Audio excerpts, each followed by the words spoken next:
Let's take a quick look at some other stories now in the spotlight as far as the US elections go. Now, Harris and the Walz ticket, they return to the campaign trail, heading to Georgia, a state that Democrats narrowly won in 2020 and could play a decisive role in this year's election.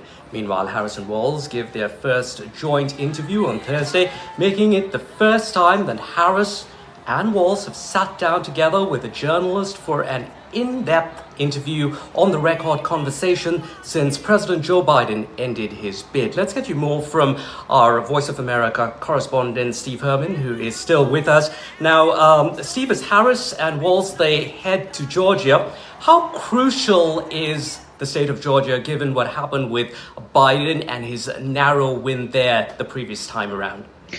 Yes, Alistair, Georgia was considered after that debate that Joe Biden and Donald Trump had to really be going into the territory of the Republicans, and that it was not going to be a swing state that the Democrats were going to have in play. That has totally changed now with Kamala Harris now at the top of the ticket. Georgia is most definitely in play. Georgia also has two Democratic Party U.S. senators, although rural Georgia, I can tell you, is very much deep red, but it's these larger population centers where the Democrats now are hoping to pick up just enough votes to be able to take Georgia, and for her to go out on this bus with Governor Walz to some of the more rural areas does demonstrate that they're hoping to pick up votes in some of these counties that might not be very deep red, and maybe just enough for them to take Georgia. Steve, what are we expecting as far as that interview is concerned? I am, like you and many other people, quite excited to hear what the Walz and Kamala have to say in an interview rather than hearing them through speeches which may have been scripted. So what are we going to likely hear from the two of them, do you think? Well, I think it's going to be more about how they respond to the questions that are going to come from the CNN reporter Dana Bash than the substance of what we say. Their talking points will be very well prepared. Obviously, when you're in that position, you know that you're going to get some tough questions and some tough follow-up questions. And in some of the previous interviews as vice president, Kamala Harris has not performed all that well. There was a interview that happened with Lester Holt of NBC News, where she was mocked about her answer about going to the border and not going to the border, that sort of thing. So that's sort of the low bar that was set the last time.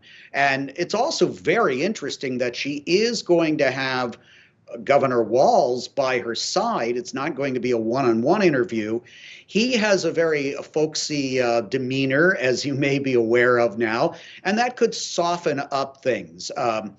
So this is very, very crucial, I would say, along with the debate against Donald Trump coming up. This is going to be the one opportunity where people are going to be looking very closely to see how Kamala Harris performs and reacts and how she comes off in a much more stressful situation than just getting up and talking off the teleprompter.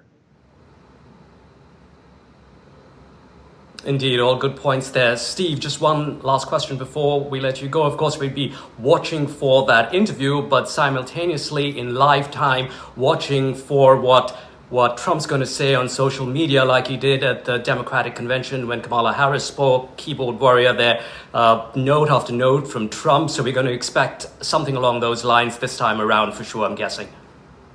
Yes, during her acceptance speech, I counted more than 40 posts that Donald Trump made in real time, real time criticizing her speech. Perhaps he'll be doing the same thing during that interview. Certainly after that interview, we can expect that he's going to say some things about her performance.